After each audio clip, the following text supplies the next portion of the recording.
Welcome to the lesson, Wasps, 0% Mercy. In this lesson, we will learn about the most purely antagonistic of nature's children, the angry wasp. The vocabulary words for this lesson are, yellow jacket, pheromones, stylus, lancet, unholy fiendspawn, blind vindictive malice, and chitinous plates. Click each word to find out more about it. Note also, the vocabulary words totally do not work.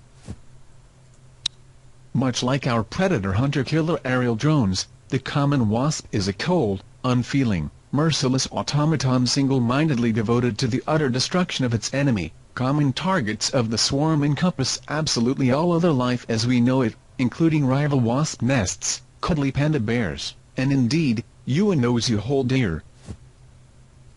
Let's take a closer look at the underlying anatomy of these little ballistic rage zealots. Click on a part of the diagram above to learn more about how the wasp is nature's most efficient distributor of abject suffering. Though the antennae do serve some minor novelty use for navigation and communication, their primary purpose is as a phenoreceptor for the smell of raw fear. It is in this way that the determined wasp may track down the cowering, fetal masses of its victims miles away, in their very own homes.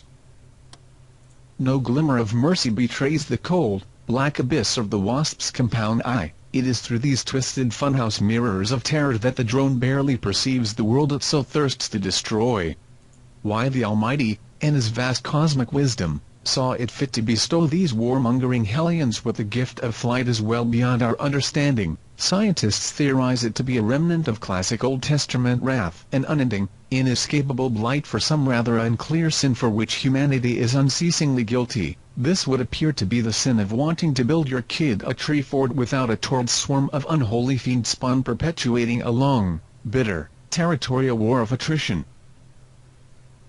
Oh God, the stinger. Why God, did you know a lone yellow jacket can theoretically sting as many times as it wants, and be no worse for wear? Unlike most species of bees, wasps have absolutely no limit on the amount of raw street justice they dish out. An angry swarm can bring the pain train to bear as frequently as their black hearts desire. Now let's take a look at some of the different species of wasps. Click an image on the carousel above to get your learn on.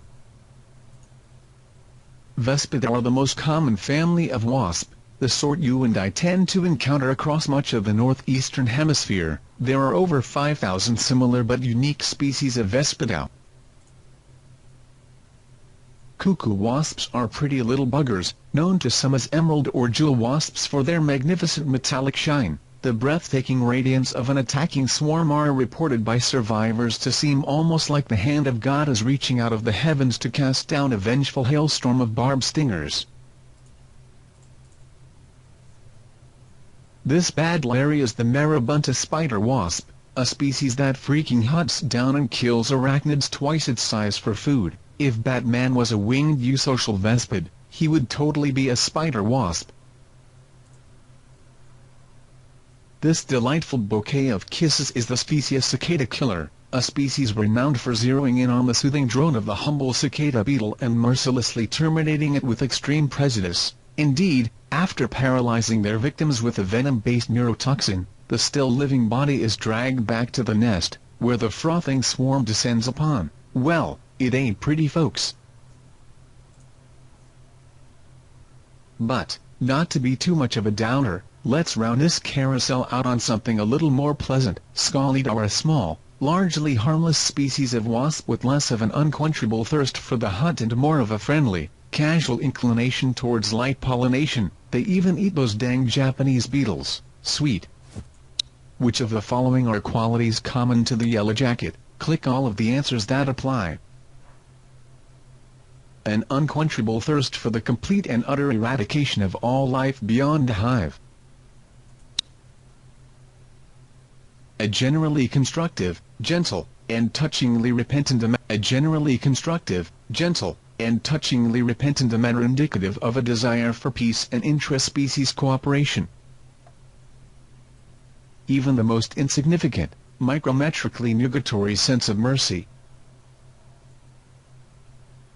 A mechanical, terminatric commitment to the hunt that well borders on the suicidal. correct. They are getting organized, these wasps, make no mistake, they are getting organized. Now let's see what you've learned. We'll show you a brief image of one of the wasps we covered earlier, and you will write in a name from the word blank below. Select a difficulty level to get started. What is the species of wasp? Type your answer. What is the species of wasp? Type your answer. What is the species of wasp? Type your answer. What is the species of wasp? Type your answer. What is the species of wasp? Type your answer. You got most of these correct. Nice. Click the next button to continue. Now let us take a long, hard gander at the forsaken spawn pits where these unspeakable abominations take root. When a queen is involved and a serious spawning pit emerges, they are most commonly built in honeycombed layers, wrapped entirely with a thin layer of regurgitated paper. If you think the outside looks busy, you ain't seen nothing till you see the inner larval chambers, all crawling with wasps and loud as the dickens. Lordy-bagordy. Once the nest has taken hold, the great scourge begins anew. Here we see one of hundreds of female drones as she effectively conquers and pillages a hummingbird feeder. Perhaps things may have been different if the hummingbird was not such a stone-cold ninny, but alas, they are lovers, those little rascals, not fighters. When available, wasps are ready and willing to take up residence in abandoned dens, taking root underground and burrowing deeper for their larval chambers. Doubtless, even if they came across an occupied den, the swarm would show no shred of mercy toward the doomed family of panda or littler of meerkat. That's just how these little monsters roll, 0% mercy.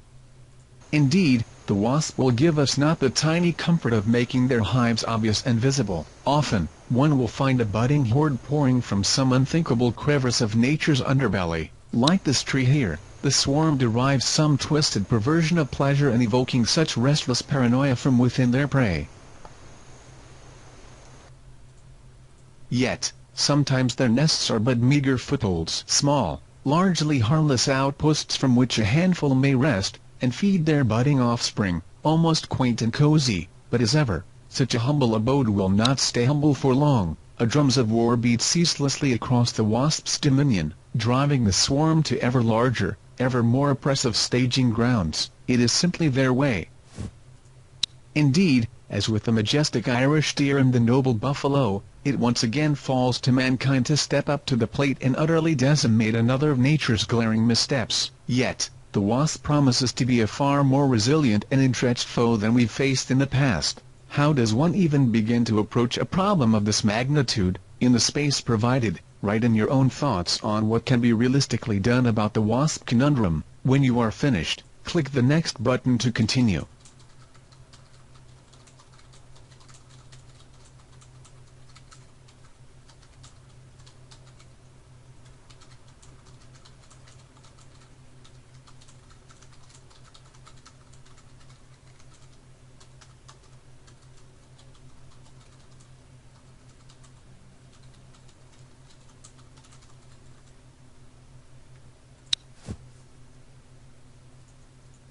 As expected, your plan was completely ridiculous. I mean, come on now, really? The correct answer was to militantly breed thousands upon thousands of wasp spiders, a predator that dispatches our winged friends with the same ruthless efficiency as the marabunta spider wasp. Indeed, as frothing hordes of these monsters are airdropped via cargo plane across the world, we would be treated to an epic battle between these natural-born nemeses. As the wasp spider inevitably overcomes the spider wasp through sheer number alone, they will make short work of the remaining species and usurp their throne as the most merciless of insect. It is at this point that we lose thousands upon thousands of blue-belly lizards, the natural predator of the wasp spider, across the globe to sweep clean their numbers and effectively cleanse the earth once more. Once this is done, we bring forth Gila monsters to devour the lizards, and then feral wolverines, and so on and so forth until none remain but the mighty lion and genetically engineered packs of cunning velociraptors, ever battling for supremacy as the dominant species of our world.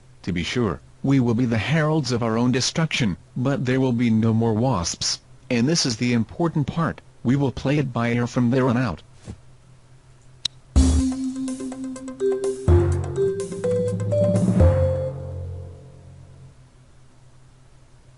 We have learned much about our mortal foe, the savage wasp. Let's review some of the major points we covered in this lesson. Wasps can't be bargained with, they can't be reasoned with, they do not feel pity, or remorse, or fear, and they absolutely will not stop, ever, until you have been destroyed, and or mildly inconvenienced by a couple of stings.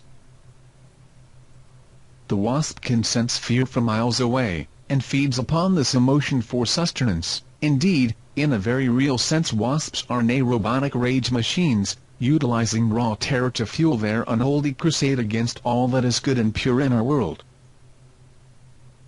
These frothing hellions must be stopped, at any cost. They invade our gazebos, and we fall back. They assimilate entire tree forts, and we fall back. Not again. The line must be drawn here, this far, and no further. To the fields, you dogs, to the corners of our porch, the underside of our snowblowers, the chains of our swing sets, to the dark, forsaken abyss from whence our foe makes ready their forces. Now that you've finished all the tasks in this lesson, you can see your lab report. Click the lab report button to save or print it.